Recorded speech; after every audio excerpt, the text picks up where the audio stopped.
21과입니다. 여자의 후손 되신 그리스도. 아담과 하와의 범죄를 통해서 인류의 타락과 그 해결책에 대해서 성경은 처음부터 분명하게 밝히고 있습니다.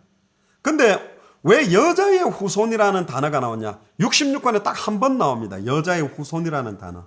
자, 여자의 후손이라는 단어의 의미를 보면 3번에 4번, 5번에 딱 답이 나와 있습니다. 굉장히 중요한 겁니다. 자, 아담과 하와가 하나님을 떠나게 된 순간 배후의 역사는 사단의 문제, 말씀을 놓치고 사단의 말을 믿은 죄의 문제, 하나님을 떠난 이 세 가지 문제가 있어요. 그래서 저주가 임하기 전에 창세기 3장 15절에 하나님은 먼저 해결책을 줬어요.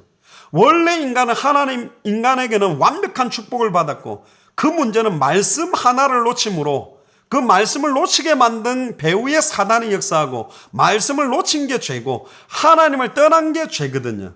그 해결하는 이름이 여자의 후손입니다. 자, 여자의 후손이라면 그 안에 중요한 내용이 있어요. 첫 번째는 뭐냐? 아담의 후손이 아니라는 겁니다.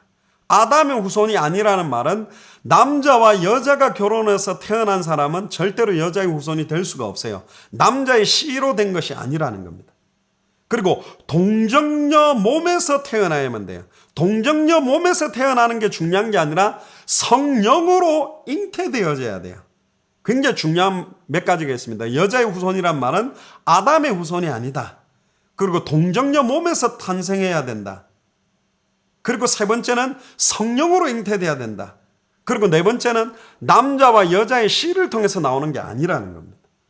이게 굉장히 중요한 거예요. 그래서 창세기 3장 15절에 보면 여자의 후손이 뱀의 머리를 상하게 만든다. 뱀의 머리를 박살내는 게 부활이요. 여자의 후손의 발꿈치를 상하게 만든다라고 했던 그 발꿈치를 상하게 하는 게 십자가의 죽음입니다. 그래서 창세기 3장 15절에는 그리스도의 조건, 그 어떠한 인간도 흉내를 낼 수 없는 세 가지가 창세기 3장 15절에 처음부터 녹아 있어요. 그래서 예수 그리스도를 계시한 원시 복음이라 그럽니다. 300가지가 넘는 예언을 완벽하게 성취해야 그리스도의 조건을 이루는데 다른 거 300가지 중에 여러 가지는 여러 사람들이 흉내낼 수 있는 거지만 이 세 가지만큼은 절대로 그 어떠한 인간도 해결할 수 없다. 여자의 후손, 남자와 여자가 결혼해서 태어난 사람은 절대로 그리스도가 될 수 없다. 그리고 동정녀 몸에서 성경대로 성령으로 잉태되어져야만 돼요. 그래서 아담의 후손이 아닌, 그리고 죄 없는 몸으로 나무에 달려 완전히 인류의 죄를 지고 죽었다가 하나님이란 증거로 3일 만에 부활하셔야 됩니다. 그래서 아담과 하와를 대신해서 죄 없는 짐승을 죽이시고 그 가죽옷으로 수치를 가려주셨어요.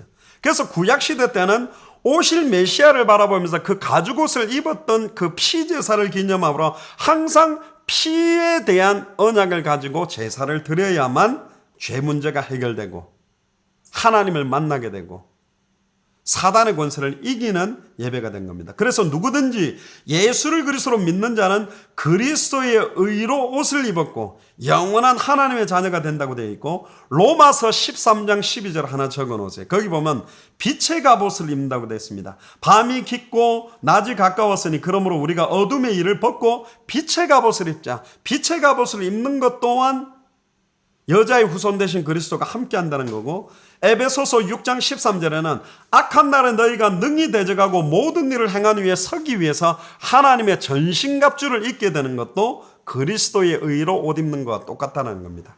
그래서 여자의 후손 되신 그리스도, 그 어떠한 인간도 스스로 하나님 만날 수 없고 인간의 노력으로 하나님께 갈 수 없기 때문에 하나님이 주신 유일한 해결책 이름이 뭐냐? 여자의 후손. 그 여자의 후손을 다른 말로 메시아, 그리스도라고 하는 겁니다.